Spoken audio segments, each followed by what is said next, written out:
Oh, it's looking good. Coffee's flowing. It's time to get going.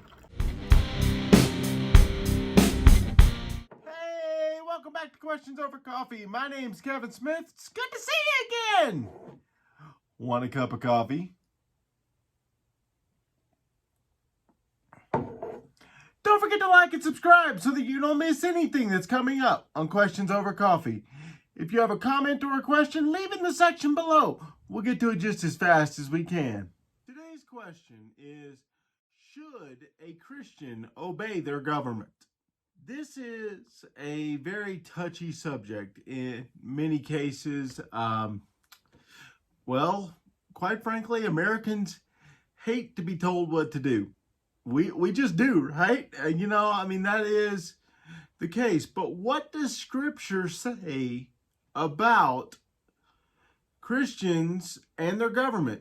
Should the Christians just be able to thumb their nose at their government and do whatever they want? Or should we have to obey them wholesale?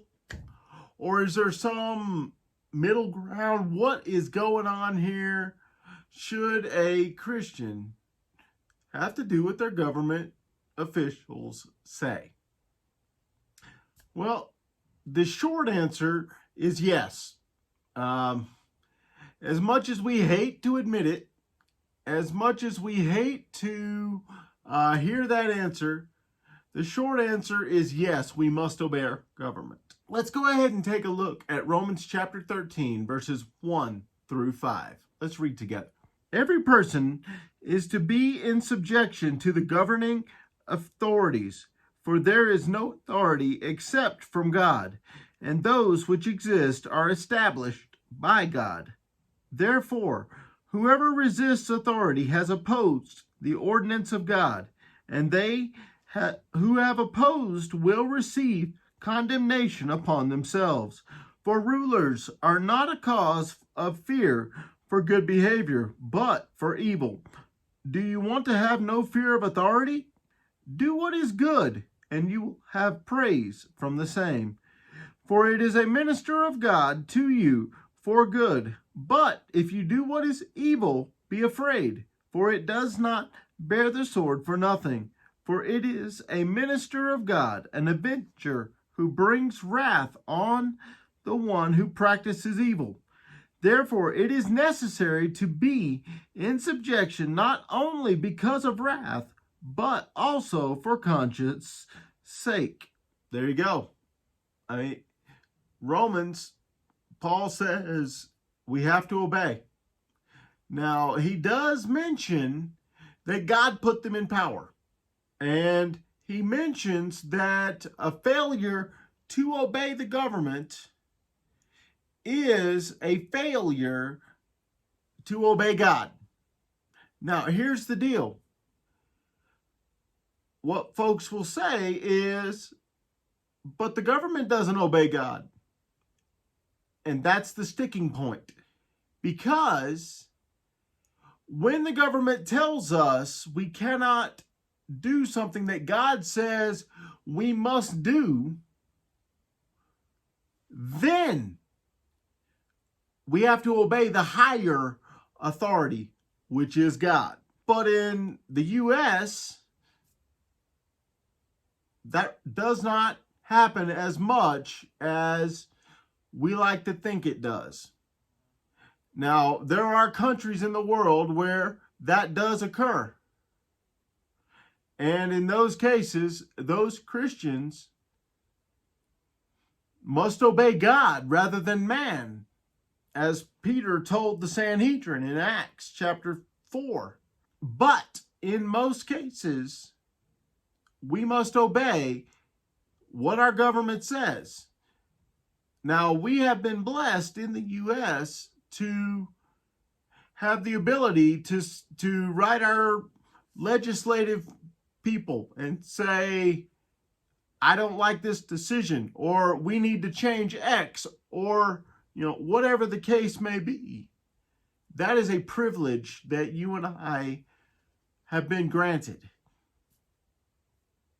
But that does not mean that we can just thumb our nose at what the government says.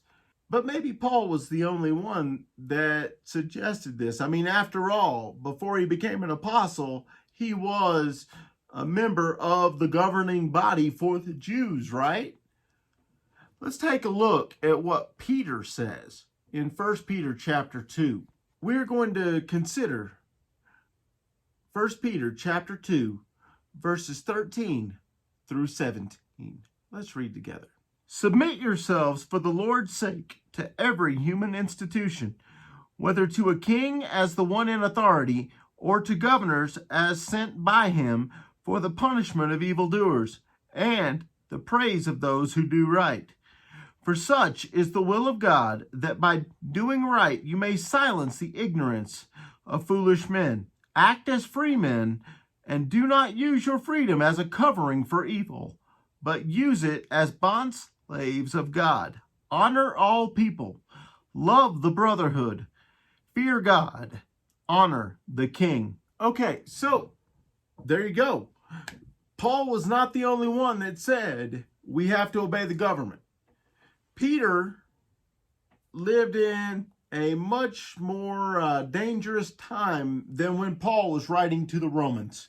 He lived in a time where he would eventually be crucified, and Paul at that point would eventually be beheaded according to church tradition. But he says we must submit. We must honor the king, even though they do not honor God. Man, that is some tough business right there. But by honoring our leaders and obeying them as much as possible, you and I can hopefully silence the ignorance of foolish men. That's what Peter says. So I have a question for you. What is the hardest part about obeying our government? Leave me a comment in the section below.